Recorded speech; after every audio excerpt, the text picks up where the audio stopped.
eleksyon. Ayan, katulad niya si Jimmy Bondoc, De La Rosa, Bongo, Hinlo, Lambino, Mata, Marcoleta, Kibuloy, Rodriguez, Salvador.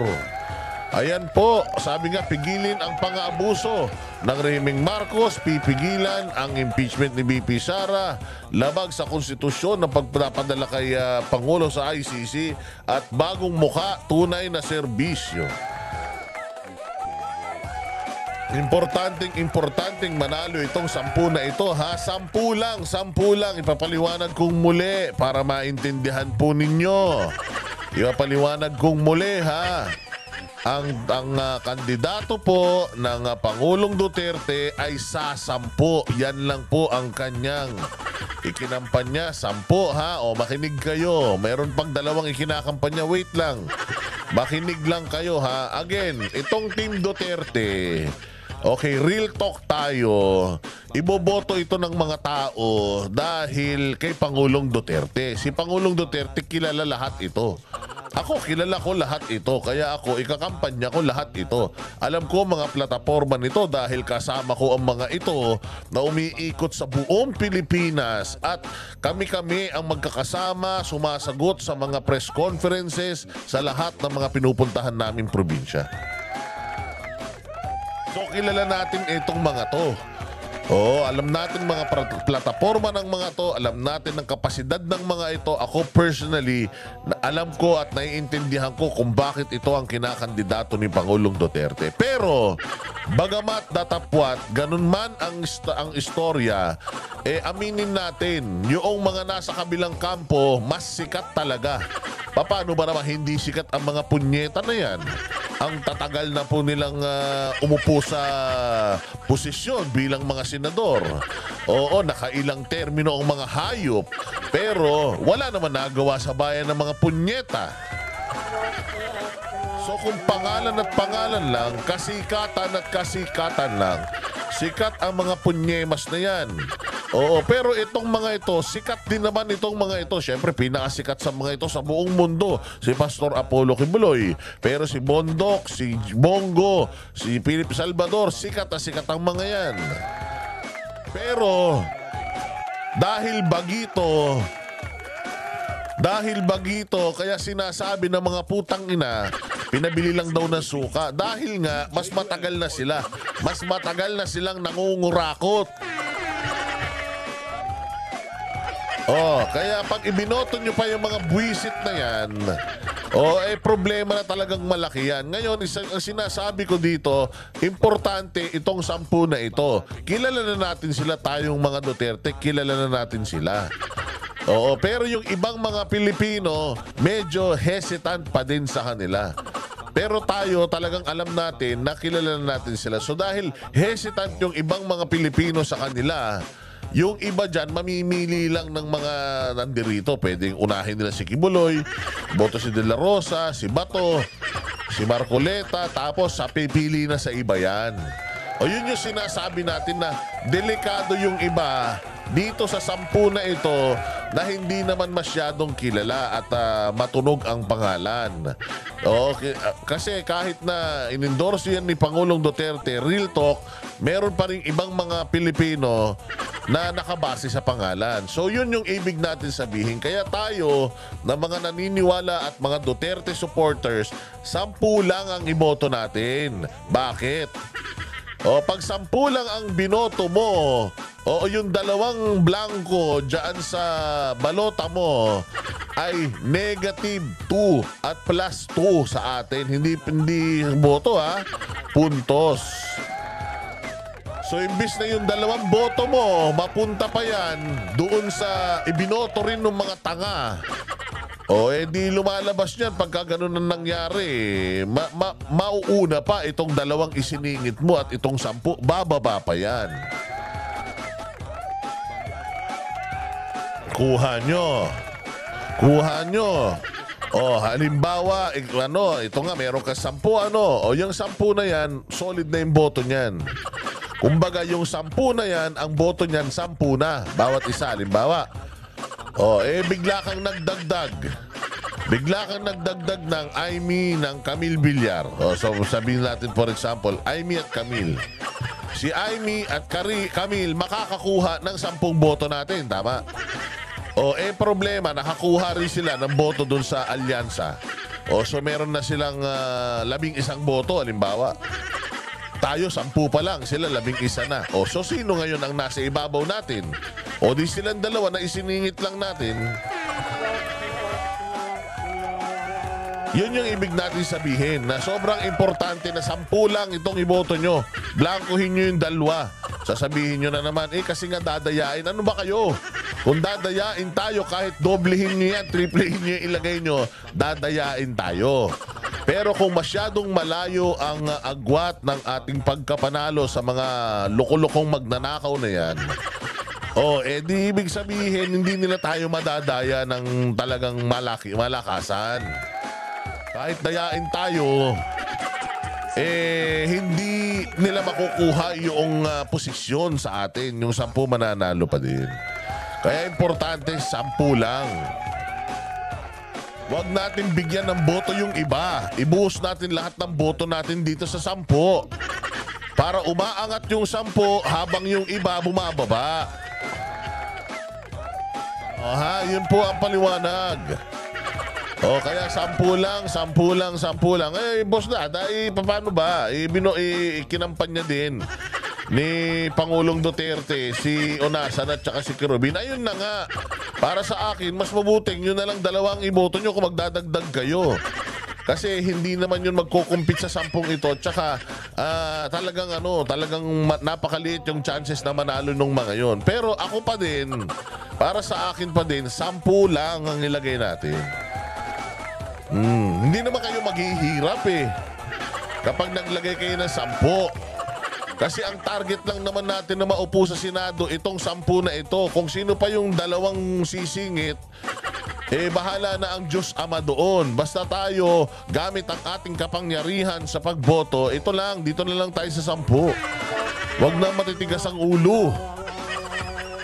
Pinaliliwanag natin sa inyo ng matindi dahil importanteng manalo itong 10. Again the probability na may 2 malaglag dito sa 10 na ito ay dahil nagdagdag tayo ng 2 iboboto na malakas na din.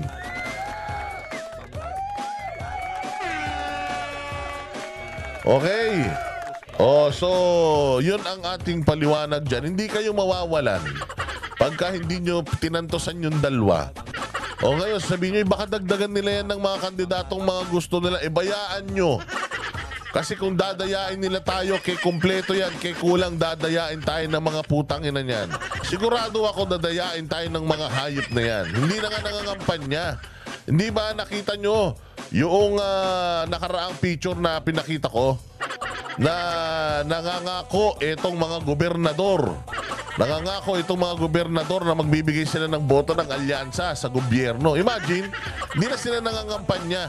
Yung mga gobernador na ang nangangako sa kanila, mga mayor nangangako ng boto sa kanila. Papayag ba tayo niyan? Kamakailan lang, meron ngang balita dyan daw sa Misamis Occidental. Sa Misamis Occidental daw, isang mataas na posisyon dyan. Binabayaran daw yung mga tao dyan sa kanyang nasasakupan para mag-sample voting. Sample voting Tapos di umano, talagang counted na yung boto na yun. Kumbaga, magsishade na sila, pero yung mga, counting machines na, yung mga, yung balota na yun, isushoot talaga sa VCM yun at ika-count ng VCM yun. Tandaan nyo, nagsisimula na po ngayon ang absentee voting. Nagsisimula na, baka hindi nyo alam Meron pong absentee voting ang mga OFW. Pero sa Maynila, I think nung isang araw, nag-start na po yung absentee voting. Sino yung mga covered ng mga absentee voting na yan? Ang covered po ng absentee voting, yun pong mga importanteng mga trabaho na nasa destino sila. Halimbawa, nandito sila sa Maynila, di sila makakauwi sa araw ng eleksyon sa kanilang mga probinsya. Ngayon na sila bumoboto. Hindi nyo alam yun, di ba? Kita mo. Tapos ngayon, kung kailan nag-open na ang absentee voting, doon naman lumabas yung expose na dyan daw sa Misamis ay nagboboto na. nagsisimula na daw mag-shade yung mga tao. Akala nila sample lang, pinapractice lang yung pag-shade. Ang sabi, ito mga i-shade mong mga numbers. Pinapractice para hindi kayo magkamali sa araw ng botohan. Binabayaran daw sila para gawin yun. Pero hindi nila alam, yun na yung boto nila.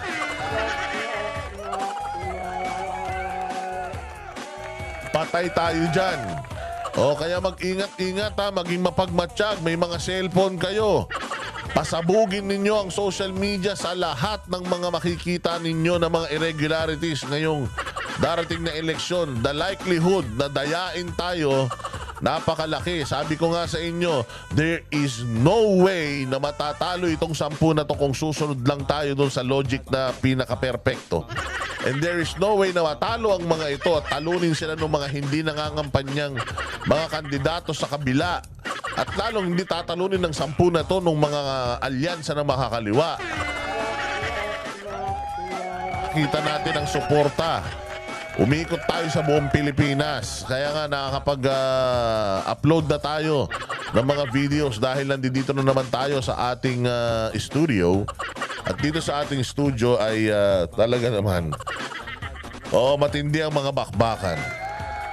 So ayan na, Team Duterte, PDP, laban, senatorial candidate. Siyempre, unang-una ninyong tatantusan itong number 53 sa balota, si Pastor Apollo Kibuloy. Unang-una, unang-una, number 1. Yan ang ilalagay nyo, number 53. Nasa kanan yan, pangalawa sa dulo. Ito yung balota. Ito yung number 1. Siya yung nasa dito, si Kirubin. Yung sumunod kay Kirubin, Kibuloy. Baka naman magkamali pa kayo ng boto.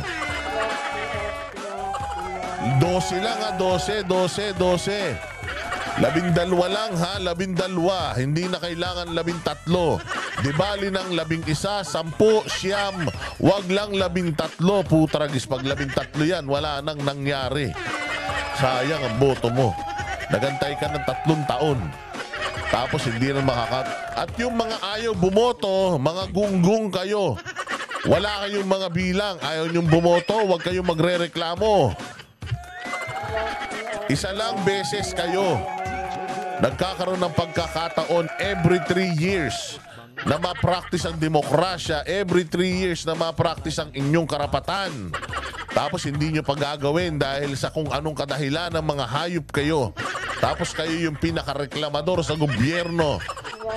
Huwag na kayo magre-reklamo kung pwede naman kayo bumoto tapos hindi kayo bumoto dahil sa mga personal na mga reasons ninyo.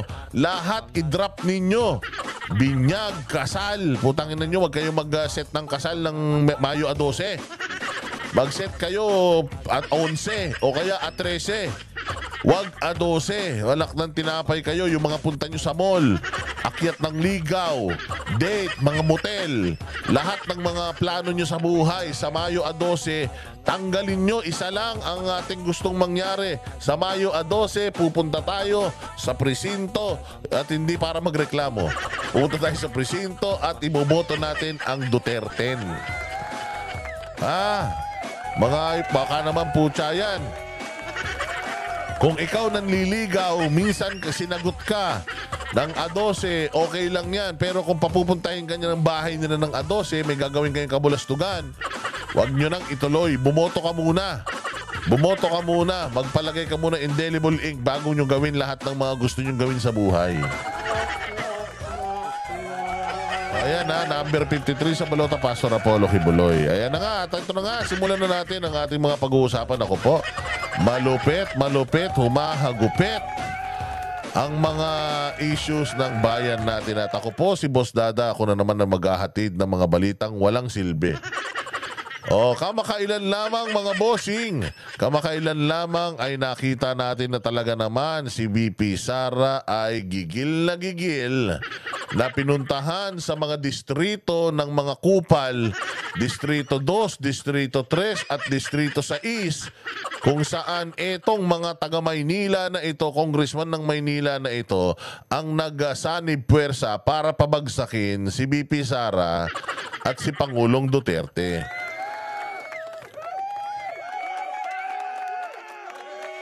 Si VP Sara, mga bossing, ay merong 150 million na confidential fund na nakapag-issue naman ang kanyang opisina ng mga dokumento na nagpapatunay na it was properly disbursed.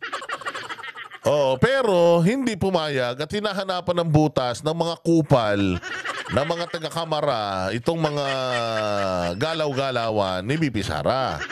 Ngayon, kaya nga sabi ni BP Sara, nagsimula po talaga ang problema doon sa paghingi niya ng budget for 2024. Tama ba? 2024 or 2025? Itong GAA na ito.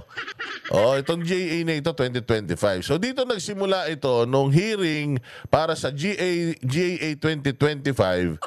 Hinihingi yung report noong 2 years ago na confidential fund niya. Kaya nga sabi niya, since wala akong confidential fund na hinihingi ngayon, bakit natin pinag-uusapan yung confidential fund ko noon?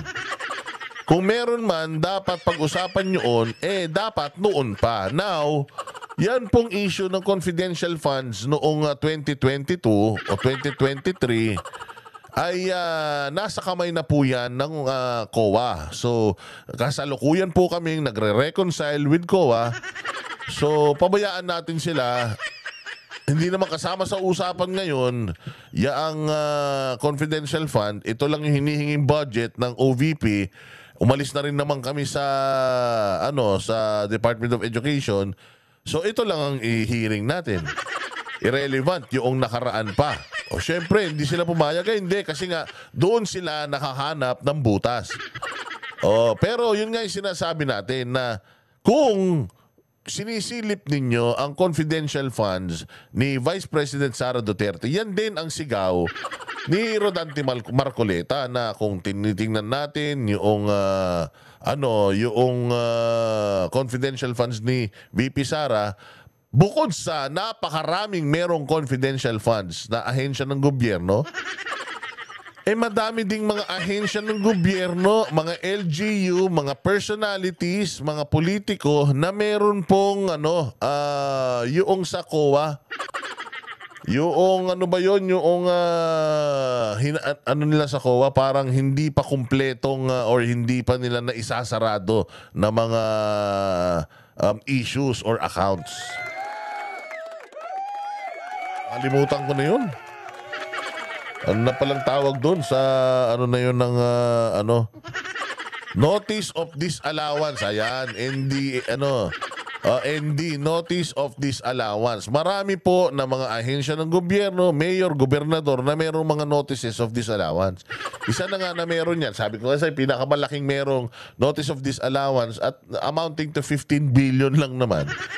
Itong si Gwen Garcia ng Cebu, di umano na mayroong malaking notice of disallowance dyan sa COA. Pero ang hinahabol nila yung hindi actually 150 million nasa halagang 60 million na lang yung nire-reconcile ng OVP dyan sa COA. At yun na lang talaga 60 million yung hinaharap. So, kung titingnan mo, hindi yun malaki. Well, kung nakaw yan, kay maliit, kay malaki, nakaw pa rin yan. Pero ang punto nga is, sinabi na ng COA na walang pananagutan sila VP Sara sa kanila.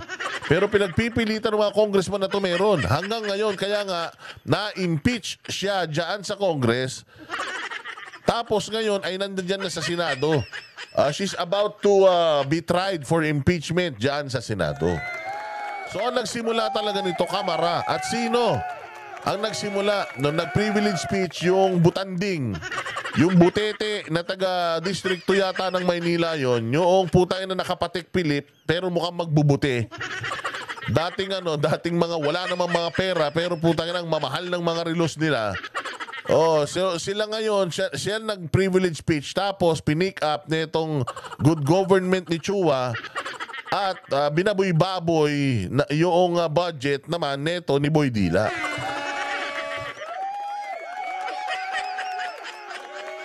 Hindi lang si Boy Dila, hindi lang si Inday Sara ang binanat-banatan ni Boy Dila, pati si Pangulong Duterte, tanda nyo? Hindi lang si Pangulong Duterte, pati yung mga vloggers. Hindi ba? So, ayan ngayon ang issue. Ngayon si Inday Sara, sobrang tapang na niya. Sobrang tapang na ni Inday Sara at meron siyang pinanghahawakan na something na at last ginamit na niya. Alam nyo kung ano yung kanyang pinanghahawakan na ginamit na niya? Mamaya malalaman nyo. Oo, ikukwento natin at papaalam sa inyo yung mga sirkumstansya. Oo, kasi biglang-bigla talaga si Inday Sara nag-beast mode. Imbis na sumama si Inday Sara sa PDP laban para ikandidato yung 10. Si BP Sara sabi niya kayong 10 mananalo kayo. Dahil inendorso na kayo ng tatay ko, ako may personal akong laban. Pupuntahan ko lahat ng mga congressman na pumirma sa impeachment ko at i-expose ko sa mismong mga distrito nila yung mga kakurakutan nitong mga putang inang to.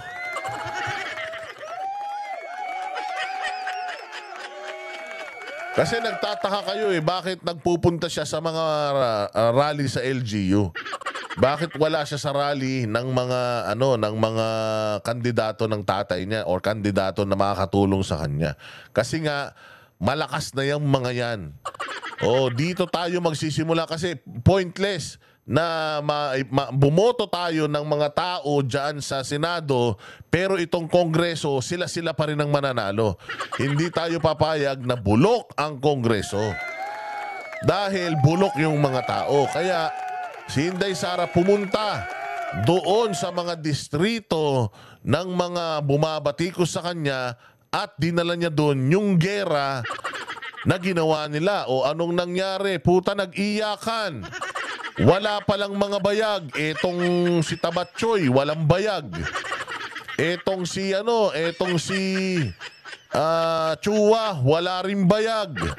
Ang yabang-yabang sa mga interview, kaliwat kanan, kung makapagbatikos sa mga Duterte, pero ngayong kampanyahan na, hindi na siya makapagsalita. Bakit? Yun yung sinasabi ni VP Sara.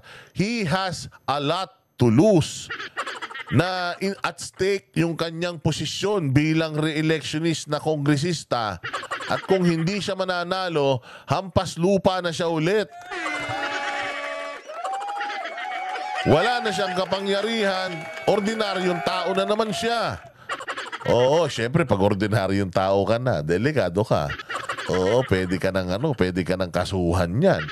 Tapos eto, nagpunta rin siya dito sa distrito na to. Napakatapang nitong congressman na to.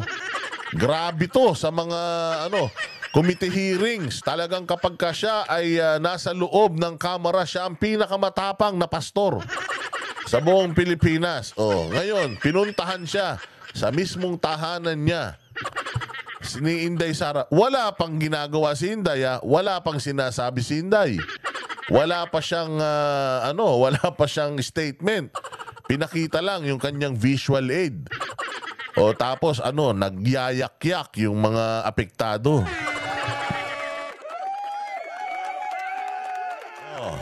Pakinggan natin yung sasabihin ng anak neto ni Abante. Kasi mayroon siyang pinagmamalaki. Ang laki-laki niya. Pinagmamalaki. Alam ko nakaabang naman kayo sa amin Pero ito po ay kumalat sa social media na speech para ipagtanggol yung kanyang ama. Siyempre nga naman, parang si Inday Sara lang din na pinagtatanggol yung kanyang ama. Siyempre, ito si Madam, pagtatanggol din yung kanyang ama. Pero tingnan natin kung ano ba yung iniiyak niya. Ano ba ginawa ni Inday Sara doon sa meeting de Avance? Inilabas yung picture ng tatay niya. May sinabi bang masama si Inday Sara sa tatay niya? Sinabi ba ni Inday Sara na yung tatay niya hindi nagtrabaho ng maganda? Sinabi ba ni BP Sara nung nilabas yung picture ng tatay niya na nangurakot yung tatay niya? Siniraan ba ni BP Sara yung tatay niya? Kasi pinanood ko yung video na yon, yung meeting de Avance, yung campaign rally dyan sa District 6. Wala namang sinasabi si BP Sara. Ang sinasabi lang ni BP Sara, sino ang congressman natin? Si Chua, si Uy. Di ba ganun lang paulit-ulit, di ba? Tapos, tinatanong niya yung tao. Sabi niya, anong masasabi niyo dito sa picture na to? Oh, walang respeto. Yun ang mga tao sumasagot, walang respeto. Sino na ulit ang congressman natin? Wala siyang sinabi. Walang sinabi si Inday Sara na pastor ka pa naman, maglalabas ka ng mga ganyang picture. Walang ganun, as in wala. Pinakita lang yung picture na yun and one pic, ang dami ng mga reaksyon ng mga tao. So just by showing that picture, sinasabi ng mga tao kung ano yung nararamdaman nila about sa picture. Kung proud ba sila na yung congressman nila may mga ganung picture sa social media. Pero walang sinabi si Inday Sara na paninira, ganito, wala. Partida yon, pinakita pa lang yung picture pero galit na yung anak. Galit na galit yung anak dahil sa ginawang yon ni BP Sara. O, panoorin natin. Takpan ng inyong paninira ang kakulangan nyo sa serbisyo dito sa ating distrito. Oy!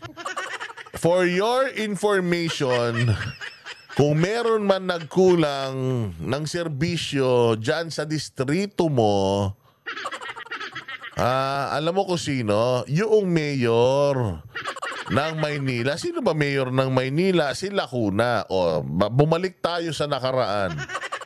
O, nanalo yung tatay mo dahil tumakbo. Under kay Hani Lacuna. Si Lacuna ang mayor ng tatay mo. Di ba? Si Lacuna nanalo ngayon. So kung may pagkukulang sa distrito mo, sisihin mo yung mayor ng tatay mo. Yan ang sinuportahan ng tatay mo eh. Di ba lahat ng aksyon demokratiko ni Isko nanalo? Kayo nga lang ang ganun eh. Buo, saan ka makakita? Mula District 1 hanggang District 6. Ang nanalo, puros mga alyado ni Isko Moreno. Ang mayor, si Lacuna. Hindi niyo pwedeng isisi kay Mayor Isko yung Maynilang kasing baho ng Imbornal ngayon. Dahil nung panahon ni Mayor Isko, inayos naman niya yan. Ang daming programa ni Isko, ang daming pabahay, pina-aircon na yung mga eskwelahan, inayos pa yung Manila Zoo, nilinis mga estero, nilinis Divisoria, ang daming ginawa. Mayroon pang mga COVID-19 response, ayudahan. Lahat ginawa ni Isko, kaya nga kayo nanalo eh. Kaya nga nanalo tatay mo eh. Dahil magaling si Isko eh.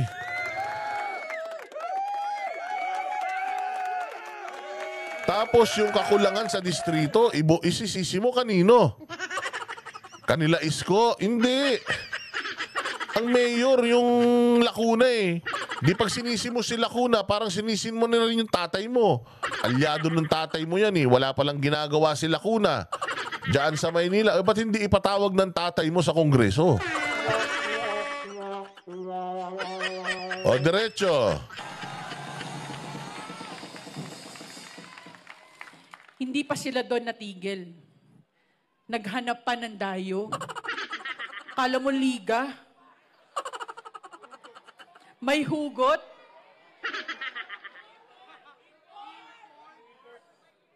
Tatayo ka dito sa aming lungsod. Tatayo ka sa aming distrito. Wala ka naman na ambag sa mga buhay ng aming mga kadistrito. O, bakit? Tatanungin kita, baka maraming mga kadistrito mo ang pumila sa Office of the Vice President at hingi ng ayuda. Baka mamaya bagsakan ka ni Bagsakan ka ni Inday Sara ng mga natulungan niyang taga District 6. Baka matay ka. Tsaka ang yabang-yabang mo na. Ang yabang-yabang nyo na. District 6 pa lang yung hawak nyo. Alam nyo ba mga Duterte, dalawa na sa mga Duterte ang buong Pilipinas ang hinawakan? Yung tatay, si Pangulong Duterte, buong Pilipinas, inayos. Yung anak naman na kinagagalitan mo, buong Pilipinas, inayos. Alam mo kung ano? Laban sa insurhensya. Yung mga komunista, mga NPA. Nilabanan yan kayo ng tatay mo. Ano nang nagawa nyo? Distrito nyo palang pinagyayabang nyo eh. Pangit-pangit naman ang distrito nyo. Gulo-gulo dyan sa distrito nyo kaya. Buti sana, magyabang ka pag naka-tiles na yung kalsada nyo. Kung may bubong na yung buong distrito nyo. Kung hindi na naiinitan yung mga tao dyan. Pero tingnan nyo nga distrito nyo. Kung yung distrito nyo, pwede nyo na ikumpara sa BGC, magyabang kayo.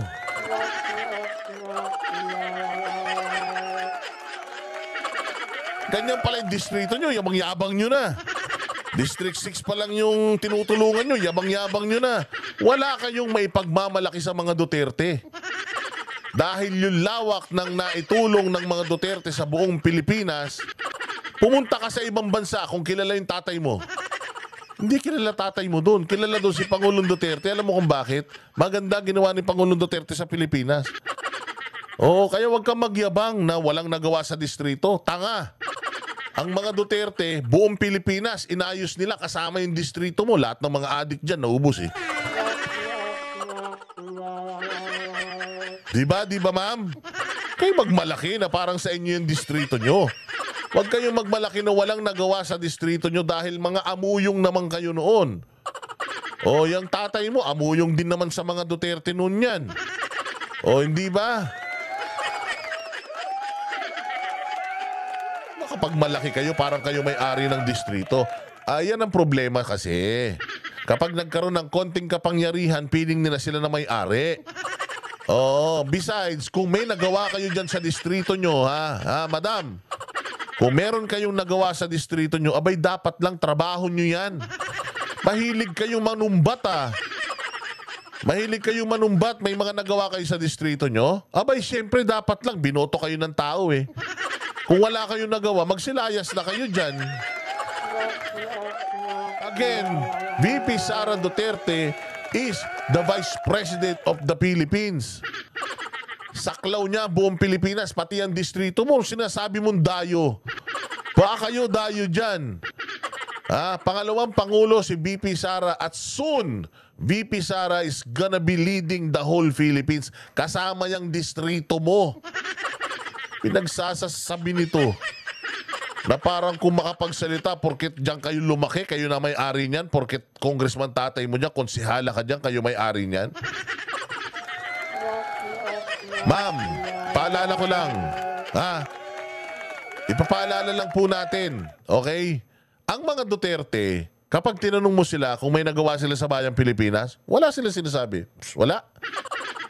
Kayo makakasagot, lumabas kayo dyan. Kung sa tingin ninyo may nagawa ako, edi good. Kung wala, sorry. Pasensya. Ganun lang. Mayabang ba sila Duterte na ang tatay ko naging presidente ng Pilipinas, inayos ang